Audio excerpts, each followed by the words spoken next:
TeamApp 从2019年开始，就是秉持着一个把最好的人、最好的音乐、最好的环境都集合在一起。今年2025年是我们的第7年，我所期待的就是要秉持初衷，把世界带到台湾，台湾最好的一面呈现给世界的这个愿景可以继续持续下去。I'm particularly excited for this year's festival because we have a record number of applicants. So the student level promises to be the best we've ever had.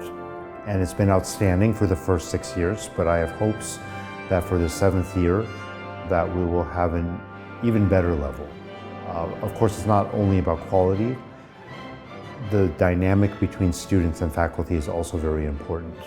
But I think that we started a very good starting place and that the interaction promises to be outstanding.